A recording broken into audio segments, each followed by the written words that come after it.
Ilikuwa mechi nzuri, lakini uzuri huo unaenda kwa upande mmoja. Ndio. Raha ya mpira wa miguu, mechi ya mpira wa miguu unataka kuona magoli yakifungwa. Tumeona magoli yakifungwa matatu. Maana kuna watu walikuwa excited, watu walifurahi mara tatu, sio? Yeah.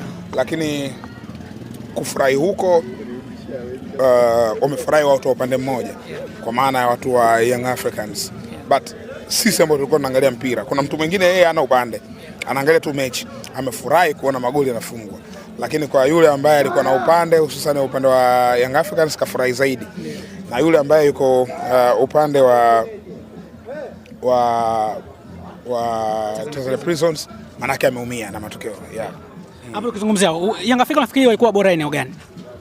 Young Africans walikuwa bora maeneo yote uwanja, kwa sababu leo ilikuwa tofauti kidogo. Wameanza na namba kubwa sana ya viungo. Kwa nini? Kwa sababu wanakosa washambuliaji wao wa standing strikers, washambuliaji wa kusimama pale juu, kwa maana ya Depu hayupo Prince Dube kikosini. Kwa hiyo ilikuwa ina stress kwamba washambuliaji wao wawili ambao wanawatumainia hawapo. Lakini pia Emmanuel Manengo ambaye alipata nafasi ya kucheza katika mechi zilizopita ikiwemo dhidi ya Mtibwa Sugar, alicheza, aliperform kwenye daraja fulani, lakini ni mechi ambayo kuna watu wameweka maswali kwamba Emmanuel kwa nini ameshindwa kuscore kwenye ile mechi, hususan zile clear chances ambazo kapata. Kwa hiyo unaona Pedro leo kaenda kuanza na namba kubwa ya viungo. Anajua timu yake inapitia kipindi fulani cha mpito cha wapinzani kuwabana sana mbavu, lakini pia kuna namba kubwa ya injuries. Kwa hiyo alichoamua kufanya, kaamua kujaza namba kubwa ya viungo, kwamba mimi nataka ni wa control wapinzani. Kwa hiyo kacheza na mabeki wanne, waliobakia wote ni viungo. Sawa, hakuwa na mshambuliaji wa mwisho Pasei, kwa maana ya typical number 9. So kucheza namba kubwa ya viungo, alifanikiwa kuiteka mechi kwenye eneo la midfield. Baada ya kufanikiwa katika hilo, aka create chances kutokea pembeni, nyingine kupitia katikati, na wakafanikiwa kuandika mabao matatu ambayo wameandika. Walikuwa na ubora ambao wangeweza kuandika zaidi ya hizo goli 3 ambazo tumeziona leo. Yeah. Nataka tuzungumzie kiwango cha Shua Boy. Umekionaje siku ya leo, kwa sababu maneno yalikuwa mengi, lakini vipi urejeo wake ndani ya kikosi cha Young Africa? Sio performance, zungumzia moment yake dakika chache tu, kwa sababu amepata dakika chache, lakini tukio la Amini Duke Abuya kwa Shua Boy wakati anaingia, tukio la mashabiki kwa Abubakar mwenyewe Shua Boy, lakini touch zake tangu ameingia zile dakika chache kama 5 na zile ambazo za nyongeza, ndio mchezaji ambaye aligusa mipira mingi sana. Hiyo inamaanisha nini kwa Shua? Kuhusu Shua Boy, sisi ni mashahidi wa uwezo wake. Tunamfahamu, ni mchezaji mwenye uwezo mkubwa. Alikuwa apata nafasi hapa katikati, lakini ndo hivyo ameanza kurudi. Amerudi siku ya leo.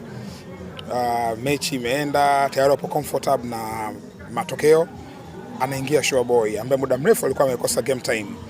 Kwa hiyo baada ya kuingia alienda, unajua kitu ambacho naamini Shua Boy anatafutiwa tu fitness. Kwanza arudi azoe ile rhythm ile, unajua Shua Boy pia akacheza mpira muda mrefu. Kwa hiyo aingie mchezoni, aweze kufiti, awe na chemistry na wenzake, ili aweze kuja kudeliver zaidi huko mbele. Sasa kama ndo amerudi, lakini moment yenyewe ya kurudi, amerudi katika mechi hii, mechi ambayo mashabiki walikuwa tayari wameshatengezea furaha.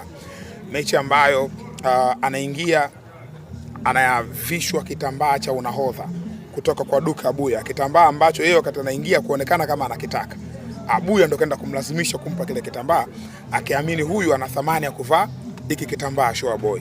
Kwa hiyo big moment, na mimi binafsi nilisema katika matangazo, nilisema kwamba Shua Boy ni miongoni mwa wachezaji ambao baadaye anakwenda kujifunia, kwa sababu kuwa captain kwenye hizi big clubs ni kitu kikubwa sana. Kuwa captain Young Africans ni kitu kikubwa mno. Hawa ni all the time champions. Kwa hiyo kuwa nahodha wa kikosi chao cha Yanga Afrika, baadaye umaliza mpira, hata kama kizazi kinachokuja akija kuona, lakini wakiambiwa tu kwamba huyu alikuwa captain wa Yanga, huyu anasema huo mpira ulikuwepo. Umeelewa? Tofauti na Isaya Dede.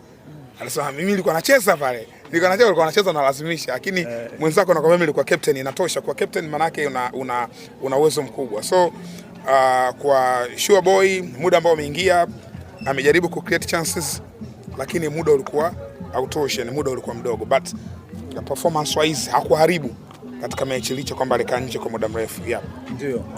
Role ya man of the match Starboy Allan Okello kwenye mchezo wa leo ameweza kufunga, ameweza kuassist na kiujumla tu overall namna ambavyo amecheza. Yeah, Allan amefunga, ameassist kama ulivyosema. Amestahili. Mimi sikusema kwa sababu sitakiwa kuconfirm kuhusu mchezaji bora, lakini kwa sababu kuna kamati maalum imeandaliwa katika hilo, itakuwa haiwi sawa ikiwa kuna watu watakuja kutangaza mchezaji bora afu na mimi niseme. Lakini nilikuwa naona kwamba Allan Okello anastahili kuwa mchezaji bora katika hii mechi kwa maana ya nyota wa mchezo kwenye ile mechi. Numbers zimezungumza. Goli moja, amefunga goli zuri, goli la kuifungua mechi. Aka assist goli la Mudathir, goli la kuendelea kusimika ushindi wao. Akusika tu kwenye lile goli la mwisho, lakini haya mawili muhimu.